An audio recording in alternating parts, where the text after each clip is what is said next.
In this video, I'm going to explain about how to develop a Kafka-based streaming data ingestion. By end of this video, you will get to know what is Kafka and its purpose.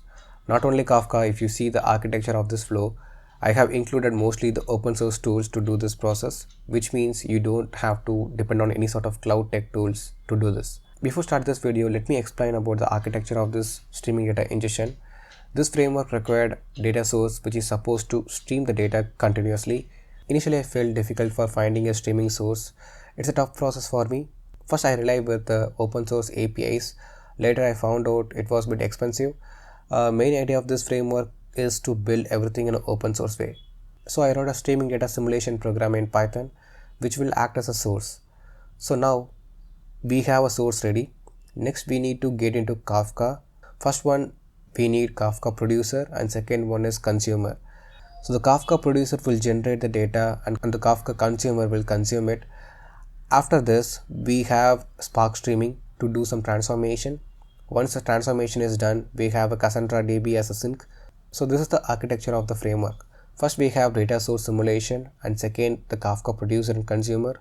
Third, we need to do data processing, and finally, we have Cassandra DB. The Cassandra DB is a NoSQL database mainly for storing the data. People use Cassandra DB mainly for its high availability and scalability. You can do research about the Cassandra DB on your own, because if I start explaining the things, it will take some time. So let's dive into the code.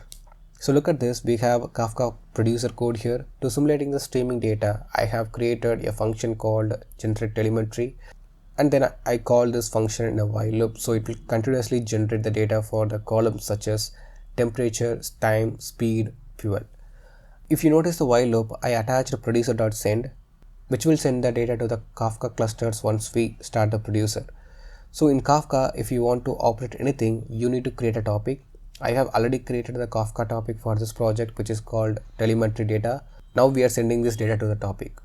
So this is all about the Kafka producer. And next we will go to the consumer. Consumer part is so simple here, but you need to understand few important parameters.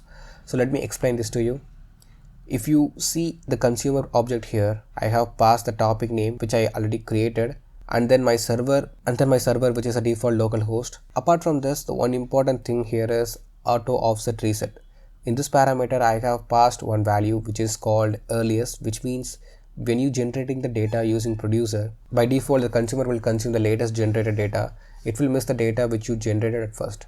And if you don't want to miss any set of data which was generated earliest, you can set this parameter value as earliest so that you can get all the values in the consumer.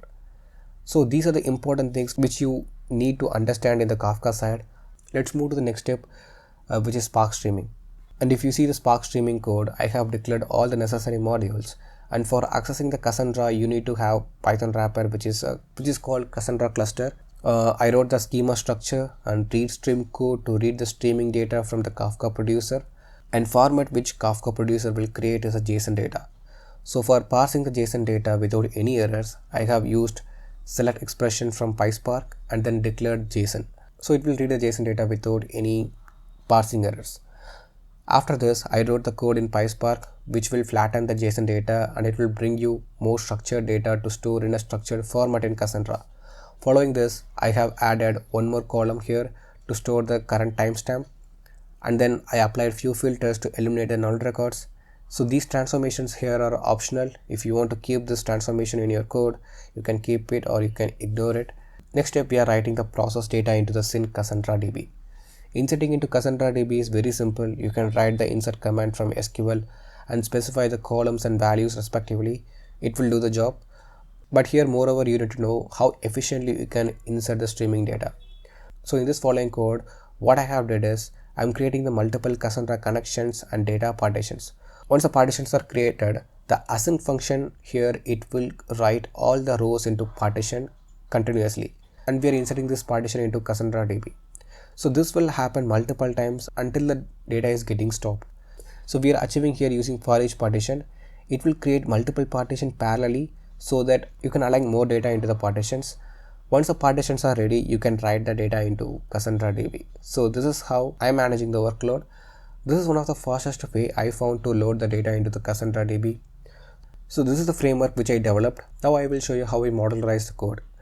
so that it will be easy for us to deploy. I created one file called kafka start. For starting the framework, you need to start the zookeeper in the Kafka first.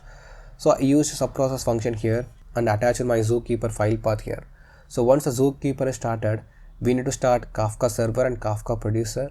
I used a subprocess to do this. After that, Spark streaming code need to be executed. All things I have set here. For the files and its path, I used a subprocess to do this. Once it is done, you need to go to the terminal and run this Kafka start.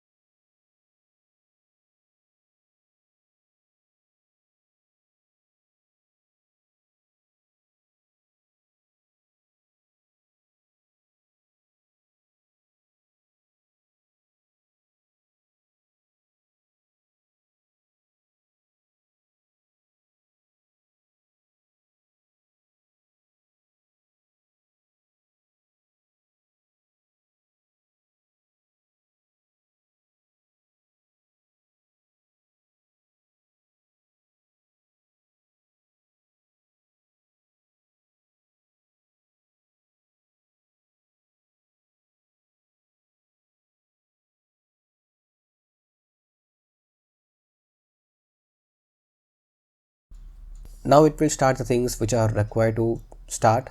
To check whether the data is inserted or not in Cassandra, you open the new terminal and then you just type csql sh. It will open Cassandra SQL shell. Once it is done, you can write the count code in this shell. To access the tables in Cassandra DB, you need the key space, which is kind of a catalog which will store the tables under this. I have already created the key space which is called elementary key space. So after writing this, you can put your table name here.